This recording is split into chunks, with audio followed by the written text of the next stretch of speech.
Kansas State University studios, this is the Kansas Ag Report with Britton Rucker.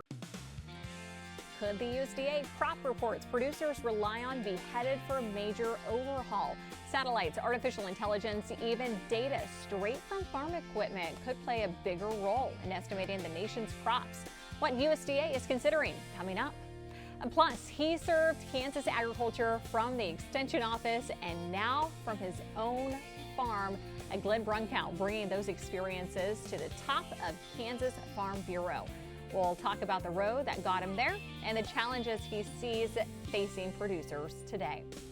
And another week of movement in the grain and livestock markets. We'll break down what's driving prices right now and the key signals producers should be watching for in the days ahead.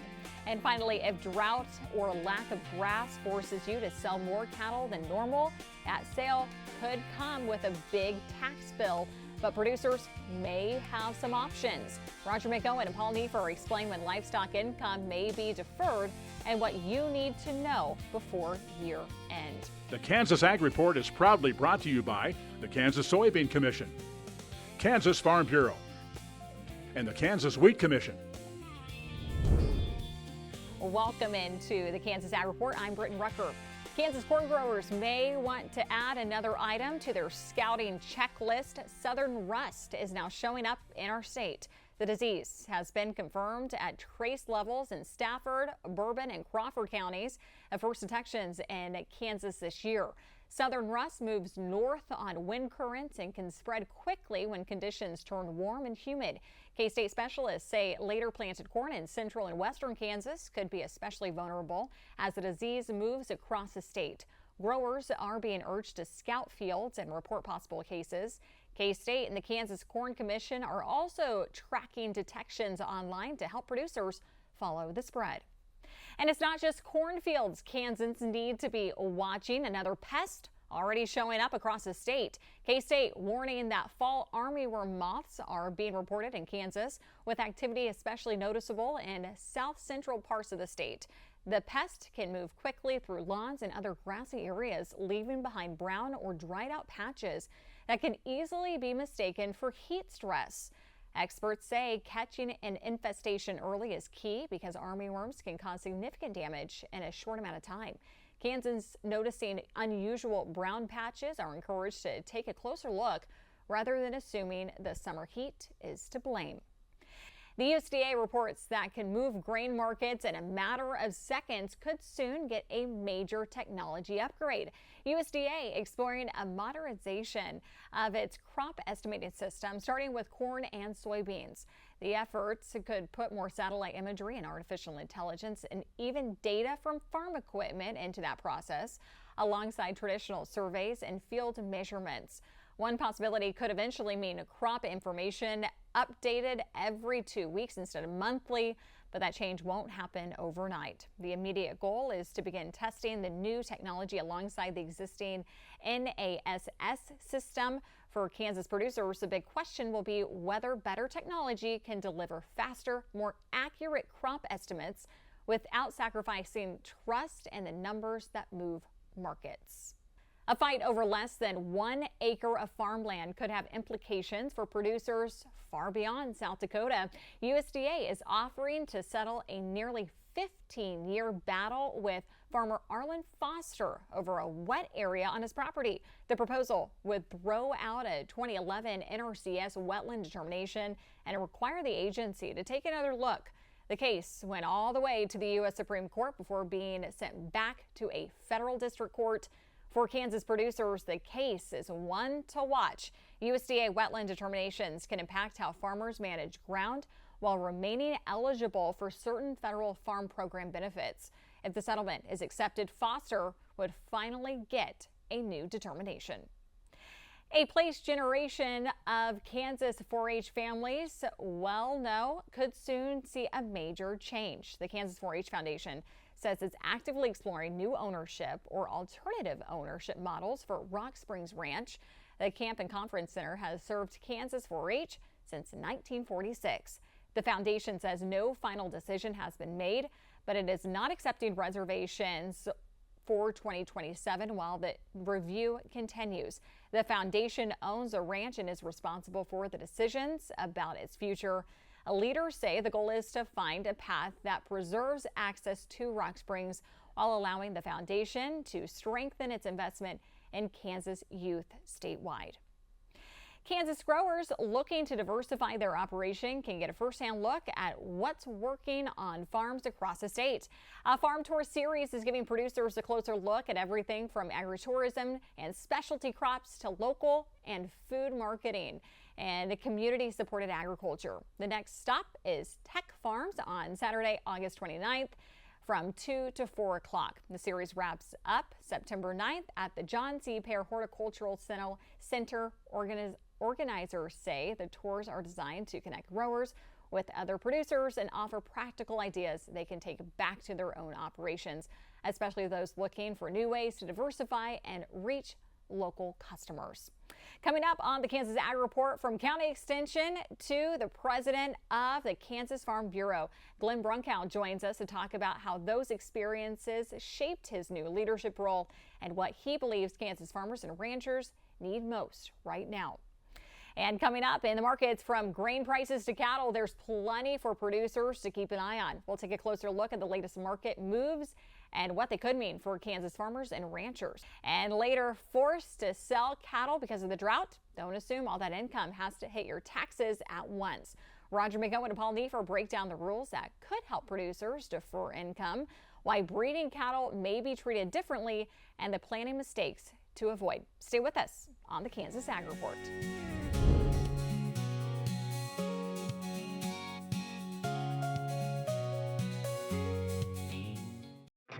Next time you see a beautiful field of corn, reach out and thank the farmers who work tirelessly to raise corn for livestock feed, renewable fuels, and exports to feed a growing world population. The farmers on the Kansas Corn Commission work for Kansas Corn with grower-funded checkoff dollars that support foreign and domestic market development, research, promotion, and education to expand opportunities for Kansas farmers. To learn more, visit kscorn.com.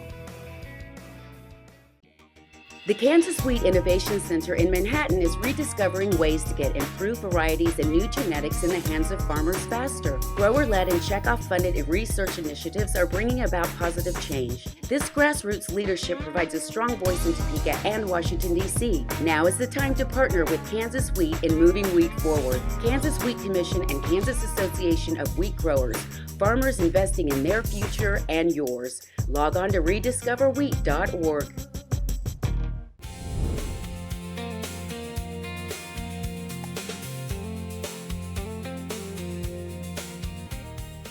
Welcome back to the Kansas Ag Report. From serving Kansas producers through a K-State extension to farming himself, Glenn Brunkow has spent much of his career connected to Kansas agriculture. Now he's bringing that experience into his role as president of the Kansas Farm Bureau. Glenn joining us now to talk about that transition and his experiences. How you doing? It's been a whirlwind. It's been a whirlwind, but it's been great. I love it. It's been an incredible experience the last 2 months. I just can't describe it. And you have quite the background. You've spent a number of years in extension. Looking back, how did that shape you for your role you're in now? Sure. I started my extension career in Wallace County, Kansas, and a population of 1,700 while I was there. And the thing I learned about that was that extension isn't so much about what you know, it's a people business. And to have time for everyone and make sure that you listen and take the time to know them. And so I think that's been a valuable lesson as I've gotten in through Farm Bureau. And the people, the grassroots, the members are our most important asset in Kansas Farm Bureau, and it's taught me to really appreciate them. Yeah, taking time and understanding Absolutely. that role.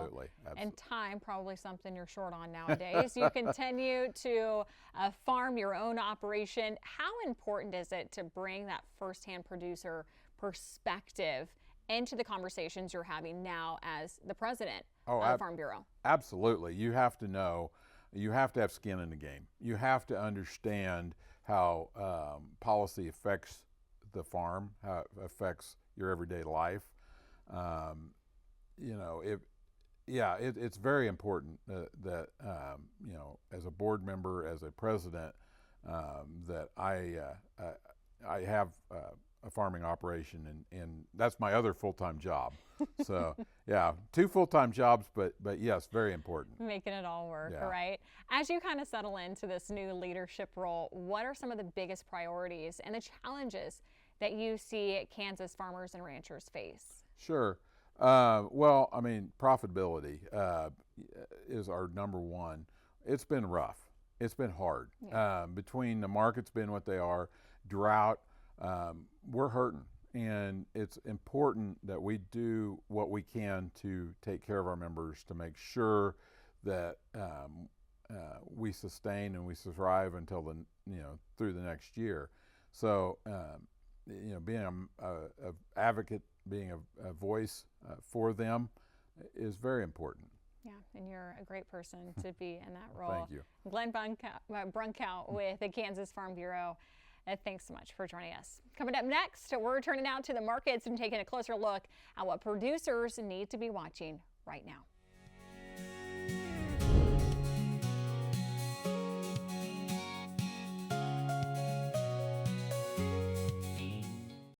Many seed companies claim to offer the latest genetics, but how many have tested those genetics in soils just like yours? The Oldie Seed Know to Grow research program has fully tested the latest seed genetics in soils that are right in your neighborhood. The Oldie Seed Know to Grow program can recommend the best performing hybrids from technologies like Enlist, Extend, and Liberty Link that will optimize the yield and profit of every acre on your farm. Contact Oldie Seed today.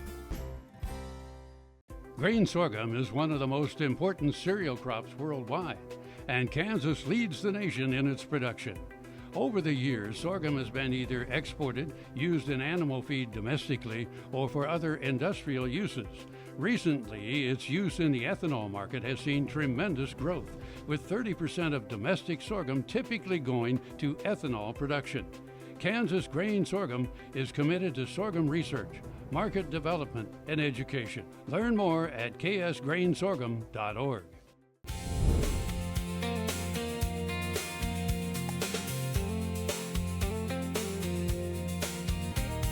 Well, welcome back to the Ag Report. USDA's latest report is giving producers new numbers to consider. While in the cattle market, there's an important difference between demand for beef and demand for cattle. Market analyst Darrell Holaday joining us to break it down. Darrell, looking at the USDA's latest report, what are the key numbers producers need to know, and what do they mean for the market moving forward? Well, the key numbers that came out were the corn number yield was U.S. corn yield first projection was under 181 at 180.7. So that was certainly positive, although obviously there will be more updates. And the soybeans was just under 53. Now, on the cattle side, what's the difference between beef demand and cattle demand, and why is the distinction important for producers to know right now? This is a good week to talk about that because the beef demand is one that has driven this market higher besides the shorter supplies, but also strong beef demand. And that hasn't really changed. We've softened some, but the structure hasn't changed. But what packers have done by the closing of plants going on strike, all kinds of things, but mainly the closing plants. And this week, Tyson and Joslin did it, is they've tried to lower the demand for cattle. And that's a different thing. You have the demand, you'd think they're connected, and they are to some extent, but they want to lower the beef demand so they can get their margins back. And they've successfully done that for a while, but keep eye on the fact that the Fort Morgan plant may open back up next week. Darrell Holaday, market analyst, thanks so much for joining us. Stick around. We're going to talk with Roger and Paul with the Ag Advisors coming up.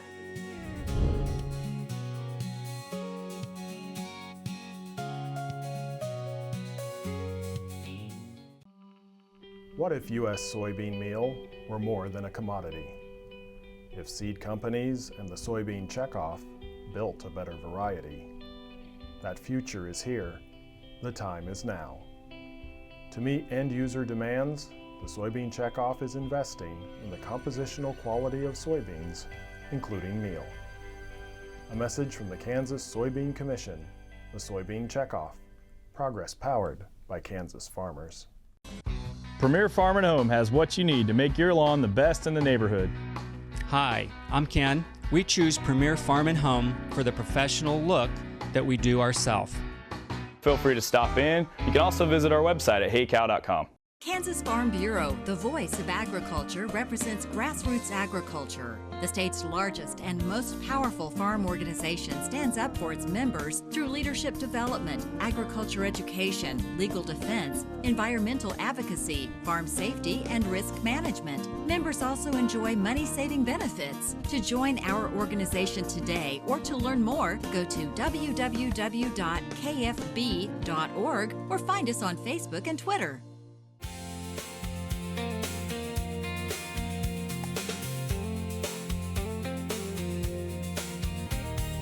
Welcome to another edition of the Ag Advisors. For farmers and ranchers, selling livestock is part of doing business, but sometimes weather, drought, lack of forage, or high feed cause force the producers to sell more livestock than normally in a particular year. And that can create a significant tax problem, especially when a large number of animals are sold and the income is receivable all at once. Today we're talking about deferring income from livestock sales and some of the planning opportunities that farmers and ranchers need to know about. We're joined by agricultural tax specialist Paul Neiffer and agricultural law and tax professor Roger McGowan.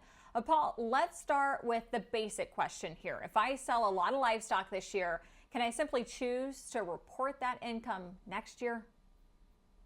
Well, the answer is, like we always start off with, it depends. So we'll get that out of the way. So really, it's going to depend on the situation. Was this the normal sale of livestock? Was there some drought? Was there some type of contamination in the soil?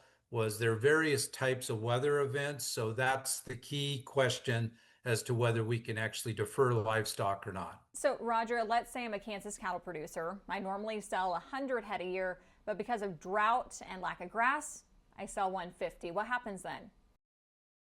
Well, 100 is your normal sales, and so the extra 50 may count and may be eligible for this deferral provision. There actually are a couple of deferral provisions that we can potentially use. The idea of the tax code is that if I normally would sell 100 a year, now I sell 150 because of a weather-related condition, I shouldn't be penalized by throwing all that extra income into income in that particular year and have it taxed. So I get to defer, or depending on the provision that I use, I get to deal with that additional 50 over my normal sales in a special way. So Paul, what kind of circumstances are we talking about? Is this just drought? No, it's not just drought. Now that's the typical one that we're used to, but it could be disease, it could be contamination of the soil, and there's different provisions. Also, depending on the type of animal that we're dealing with, if we're talking about breeding animals, those type of animals where we typically would be able to depreciate that animal, that's the way I look at it, then those have two provisions. Whereas if we're dealing with inventory, the steers that you're buying to simply background them and then sell them off to the feedlot, there's really only one provision. So we actually have to determine what type of livestock we're dealing with and then what type of disaster event that we have, because it requires some type of disaster event in order to have that deferral. So Paul, that raises another question. How do you determine what the farmer normally would have sold?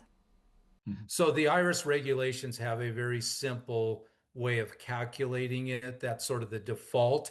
And that calculation is you look at the average sales over the last 3 years. So if we're in 26, you're going to look at your sales in 25, 24, and 23. You're going to add them all up, divide by 3, and that's your base amount. And then you're going to look at the sales that you had in 2026. If that's materially higher than that number, then you're going to have a large deferral. If it's actually less than that number, then likely you're not going to have any deferral. So again, it's a little bit of a math equation that the IRS has made fairly simple for us. That's where tax planning comes into play, isn't it? Yeah. And if we're talking about breeding stock, so let's say we have raised breeding stock where we've held it for at least 2 years, and that's normally long-term capital gains, then we have to factor in, hey, under 1033 or even under that's the involuntary conversion type provision where we can go out more than 1 year. We can actually go out 3, 4, 5, 6, 7, 8, 9 years, depending how long that drought lasts. we then have to take a look at it. It maybe make more sense for us to pick up the income at what we call capital gain tax rates, which is a lower tax rate. And then as we replace that livestock, additional breeding stock, we actually get a full bonus depreciation and ordinary deduction. So that's always the best tax result we can have. We pick up income at long-term capital gains tax at about half the effective rate, and then we get an ordinary deduction where we get to offset income at a regular tax rate. So there's, as we find out with a lot of tax questions, there is no one correct answer. We have to look at each situation to determine what makes the most sense. Yeah, Roger, let's talk about that for a little bit. You heard Paul mention it right there, Section 1033. How is that different?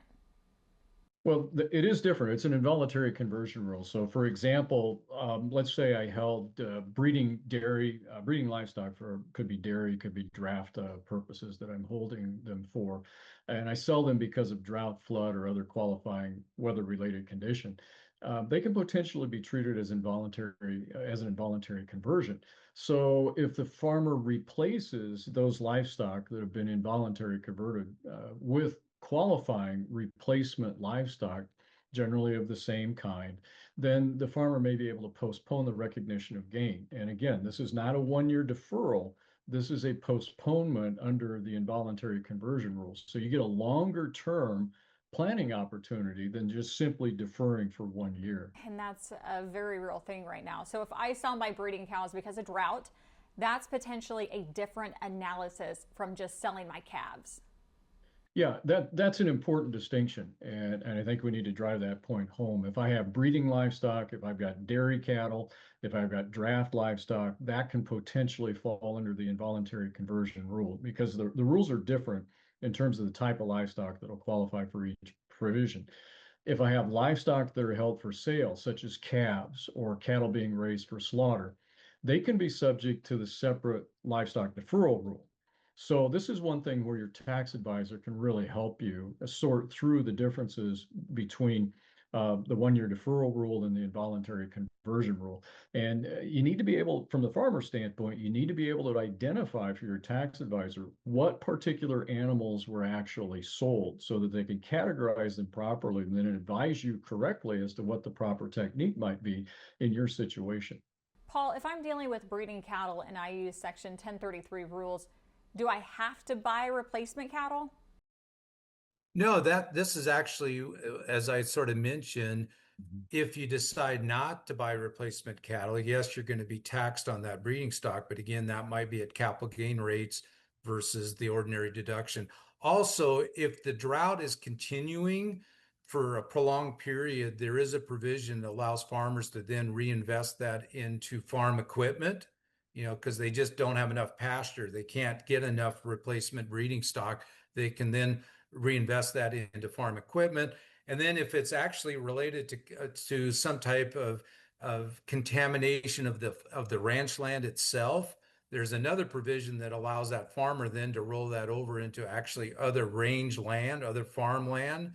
So there are various provisions where you simply, hey, I lost some breeding stock because I had to sell it because of drought. Well, you might have other reasons, and then there's various code sections under 1033 subsections that allow you various options. So it is more, when you're dealing with just the steers, that's simple. 1 year and you're done. Everything else, breeding stock related, you have about 4 different scenarios that you can do, and you can do a deferral of the steers under the 1-year rule, and you can do the breeding stock under the 3, 4, 5, 6, 7, 8-year rule under the involuntary conversion. And Paul, here's something I think farmers sometimes struggle with. They sell cattle and they have the cash and they think, okay, I made some money here. But that's not necessarily the same thing as taxable income, correct? That's correct. I mean, the fact that they received the money, we have to determine, well, how much expenses do you have? What are your other situations? So just because you receive the money doesn't mean it's automatically 100% taxable income. It's going to be part of your taxable income equation. And that's something that you really need to be looking at throughout the year. Roger, let's give farmers a checklist here. If a farmer has sold substantially more livestock than normal this year, what should that farmer do before year end? Okay, great question. I think you got to go back to your records. What do your records show were the animals that you sold? How many do you normally sell? Because the provision only applies to the excess over your normal sales. And then you've got to document your weather-related conditions. So did you document that? And then I'd add probably an additional one on this and determine whether, for what purpose, as we've been saying, did you hold the livestock? You want to be able to document all of those things. And then, of course, sit down with your tax advisor and model the alternatives as we've been talking about here. And do this before you get close to the tax filing deadline. That just creates headaches for your tax advisor and limits your opportunities too. Paul, anything to add? Well, I think the other thing too we need to understand is if you are in a period of long-term drought, the IRS lists every county in the United States that qualifies for drought, and we have the normal 4-year period.